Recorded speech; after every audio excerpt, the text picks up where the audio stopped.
Hello, family members. I hope you're having a nice day today. I would like to talk to you today about something that I don't think is getting enough attention, and we need to highlight it because it's a really disturbing situation, and it seems like it's getting progressively worse, and yet mainstream news outlets aren't paying any attention to it.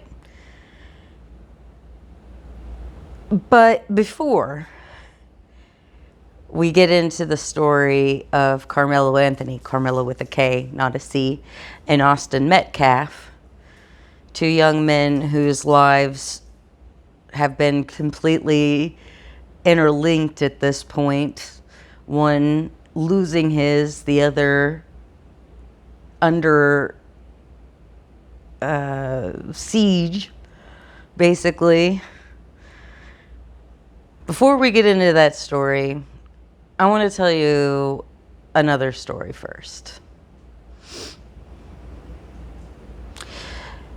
So, there's a place near Orlando called Groveland.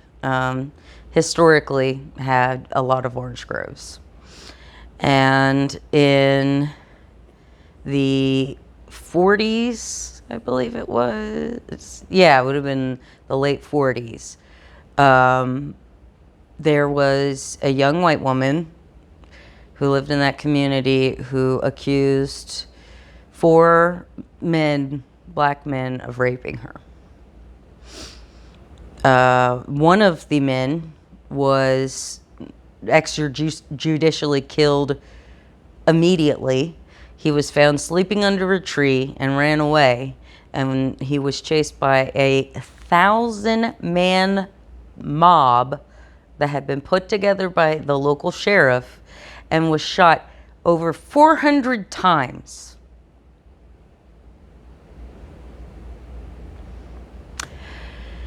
When they arrested the other 3, they beat them so badly that 2 of them actually gave false confessions. Only one of them was able to, withstand that torture and not confess. They were all convicted. Only the youngest one, who was only 16 at the time, was spared a death sentence. And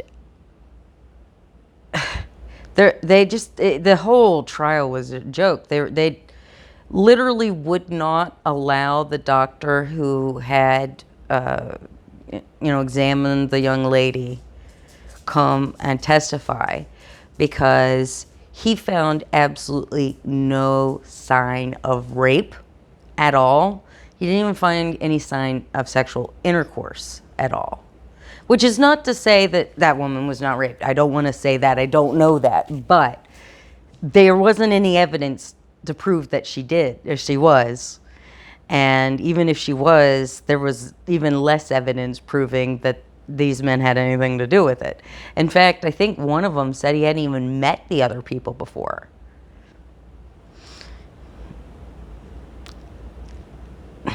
One thing I read that really was a punch in the gut was that it's possible that part of the reason why those particular men were targeted was that 2 of them were proud World War II veterans who liked wearing their uniforms around. And there were white people in the community that didn't like that.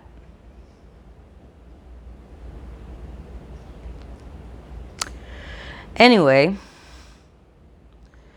at one point, 2 of them, the 2 that had been sentenced to death, were being moved between facilities, and the sheriff staged a flat tire so that he could coerce them into getting outside of the vehicle and murder them and pretend like they were trying to run away.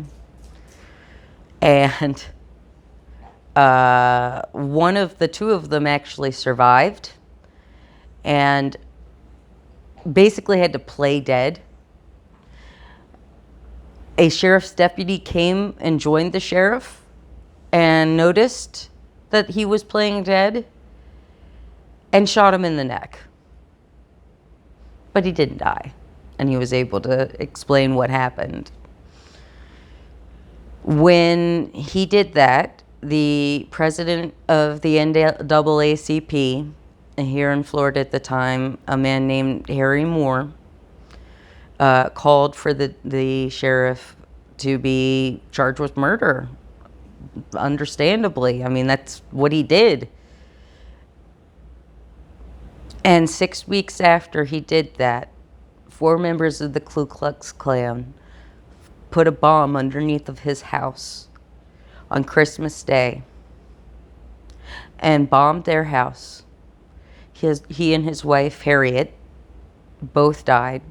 He died instantly. She survived for several days before passing away of her injuries. The reason I know this story is because in Mims, Brevard County, Florida, where the Moores lived, there's a park that's dedicated to their honor.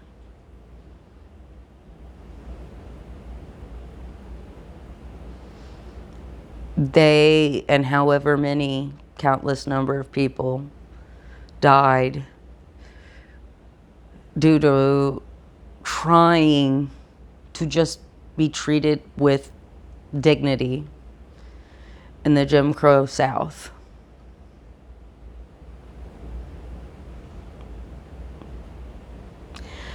So let's talk about Karmelo Anthony.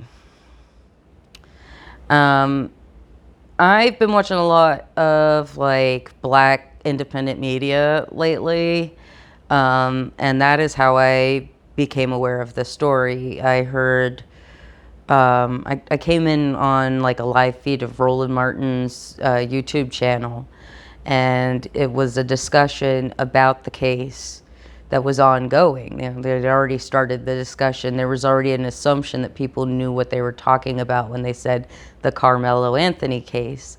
And I didn't know what they were talking about. And so I Googled it.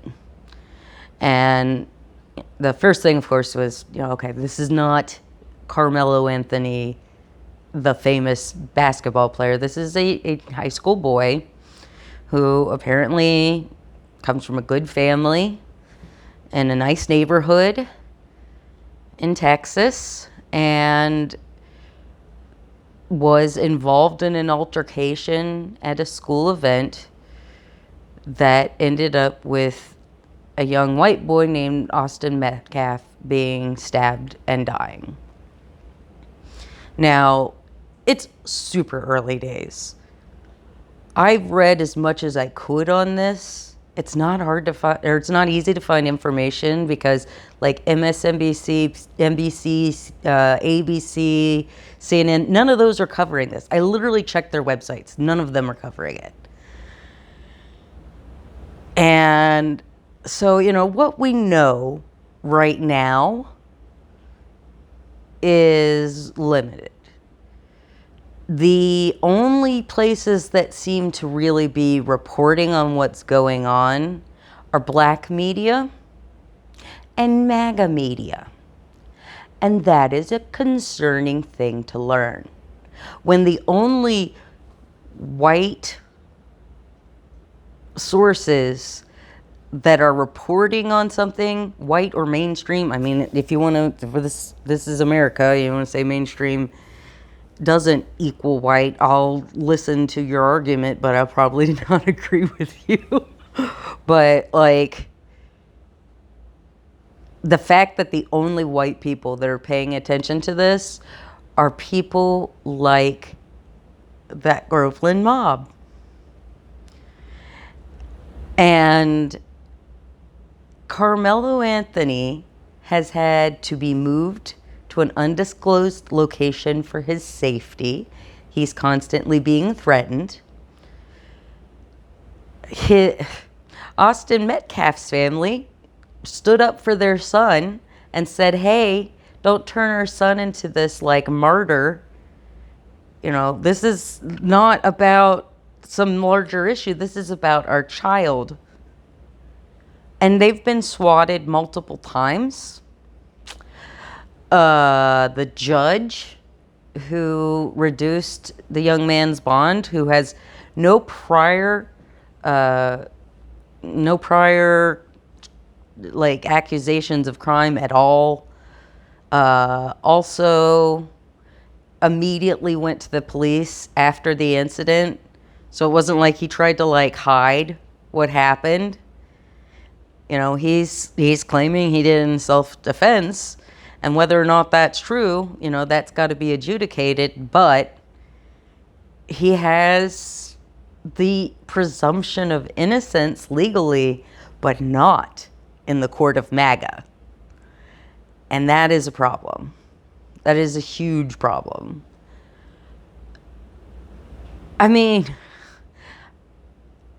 the Daily Mail has a debunking article about, oh, no, this young man, he's not been threatening. He lives in a gated community and blah, blah, blah. It's so funny to me. If a black child does something wrong and he comes from like a poor background, has a single parent, something like that, they'll be like, oh, look at these thugs, these black kids are all thugs, blah, blah, blah. And they'll just completely use that background against that child. But here we have a case where it's the exact opposite. The Karmelo Anthony's family is a perfectly nice, normal family with, you know, reasonable resources. You know, we're talking about a kid who had a bright future. Actually, both of them did, from what I read. You know, like, that is now being used against him. You can't win if you're a black child accused of a crime.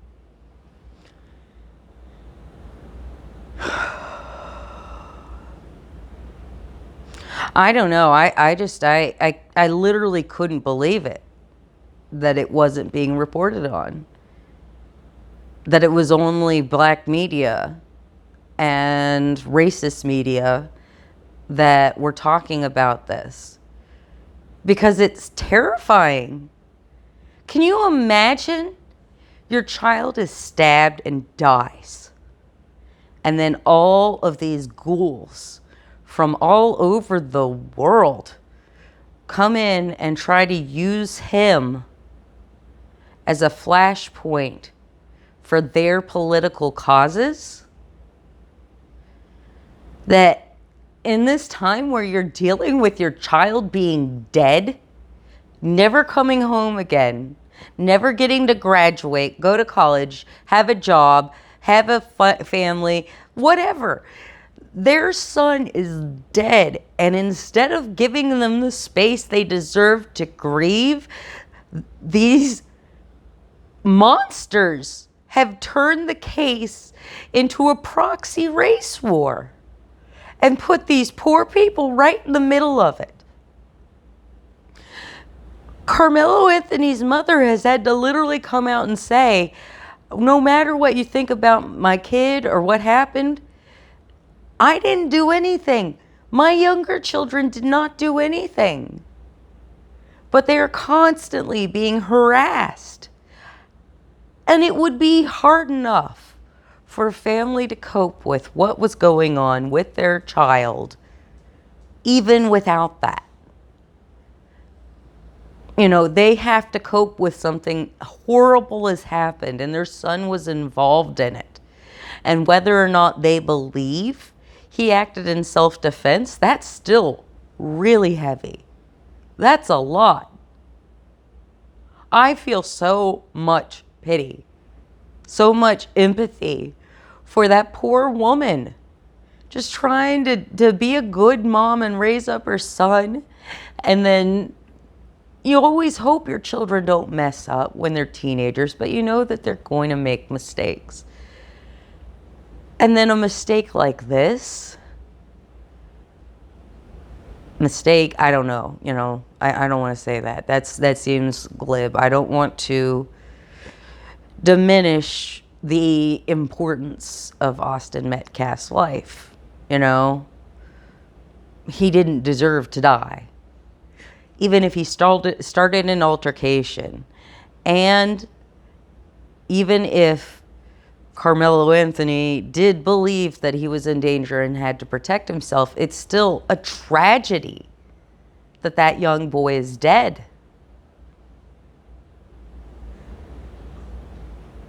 And it seems to me like the only people willing to pay attention to what's going on with the community's reaction to this are the same people like Harry T. Moore, who stood up against a biased system in 1940s, 1950s, early 1950s, Jim Crow America. And in the current climate, you can't help but wonder who's at risk of being threatened next. If the judge who lowered his bond got threatened, then who else is at risk? Anybody who does anything that MAGA doesn't like? Because all the judge did was reduce his bond because it legally made sense to reduce his bond. Like, he turned himself in. I don't think he's a flight risk. Like, I don't think people understand why it is that we do pre-trial detention. Like, if somebody seems like they're in an imminent risk of danger to the community or a flight risk, then yeah, pre-trial detention makes sense. It does not make sense to take this young man and throw him in prison or jail or whatever and expose him to all the trauma that implies, which it shouldn't. I mean, the idea that people prior to being convicted can be tortured by the state by being put in prisons that are known to be violent and, result in people becoming better criminals, not, being rehabilitated. That's gross. Honestly. But if he is exonerated ultimately, it would not have made sense to punish him before the trial, right? So it makes sense to have a reasonable bond. It's not like his bond was nothing. It was still a significant amount. Anyway. I am... I'm really concerned about the fact that this MAGA flashpoint is being ignored.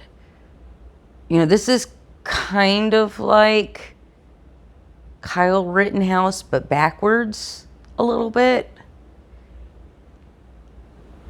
But the difference there is there were people on both sides paying attention. And I don't know. I mean, there's a lot going on right now in the United States. A lot of things to be paying attention to. A lot of things to be concerned about.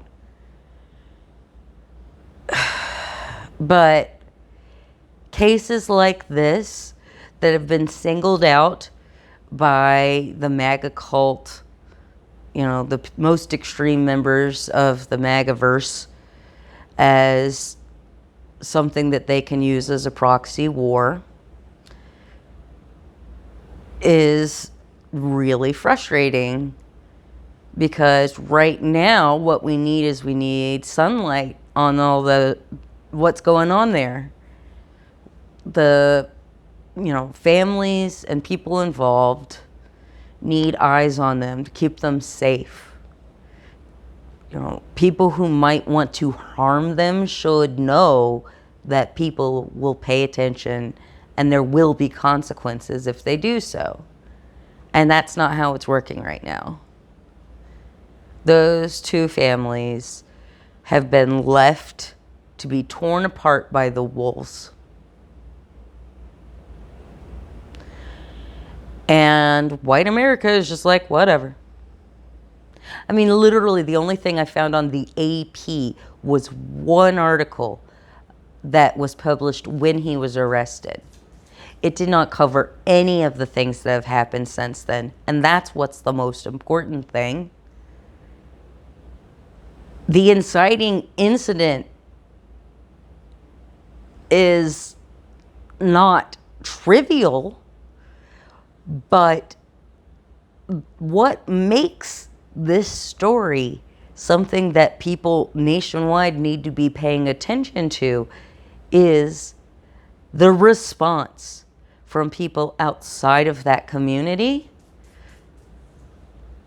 One of the first articles I came across when I was looking up information was from the Christian Post.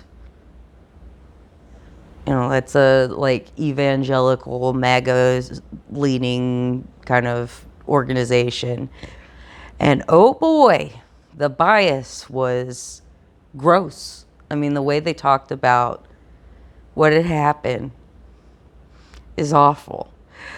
They're trying to turn it into, why are people saying that there's nothing wrong with this Karmelo Anthony? Why would you defend him? He's a murderer. He's a bad kid, blah, blah, blah.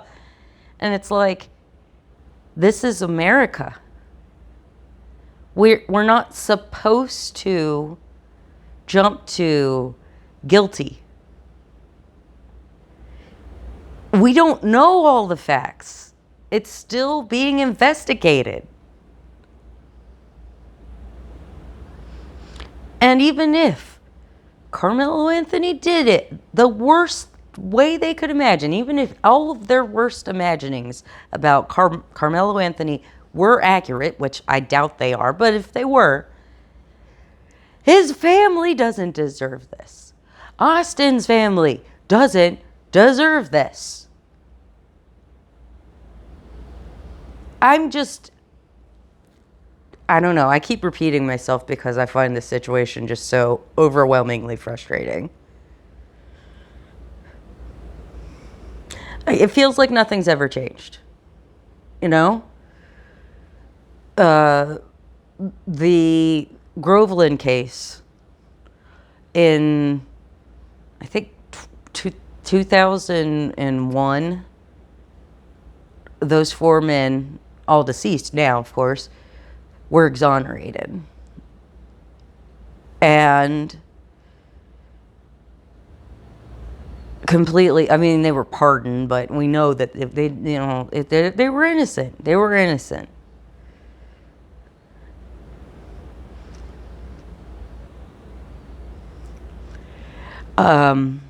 One thing people like to bring up about Donald Trump a lot is that he was very vocal about the Central Park jogger rape case. A jogger was raped by multiple men in a park, in Central Park. And 5 black teenagers were arrested and accused of the crime. And Donald Trump took out a full-page ad in the local newspaper calling for them to be executed. Now, at the time, those 5 young men were called the Central Park 5. We don't call them that anymore. We call them the Exonerated 5 because they have all been fully exonerated. Donald Trump did to them then what MAGA is trying to do to Karmelo Anthony now. Here we are, what, maybe like 30 years later, and the same thing is playing out. And because there's so much else going on, this just gets ignored, you know? Maybe a passing mention in like the AP or CBS News. But for most mainstream media, it's not even happening.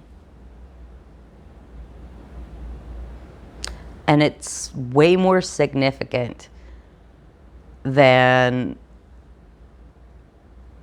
that. You know, I mean, it needs to be discussed. So here I am. I'm just one white person. I don't have much reach, but I'm going to be at least one white person talking about this. And I hope other white people will join me, because it should not be only on the black community to stand up and point out how this is part of a historical pattern and how it is so wrong and how it is unbelievable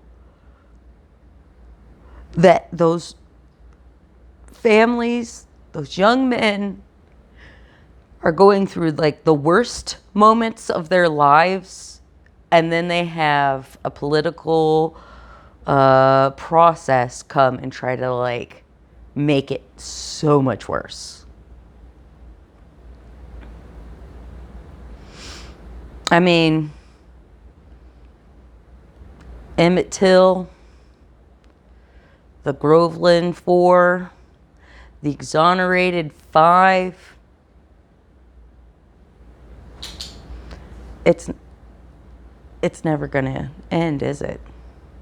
Not if we ignore it.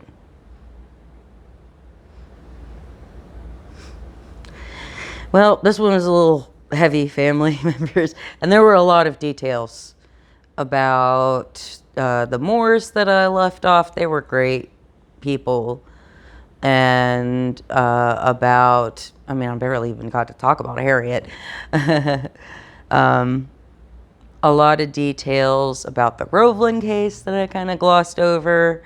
I'm going to leave links, of course, in the description. I encourage you to read up on all of this, and I encourage you to keep an eye out for independent black media so that you can hear the stories that white people are ignoring too. Okay. Love you, family members. I hope you have a great day, and I will talk to you later.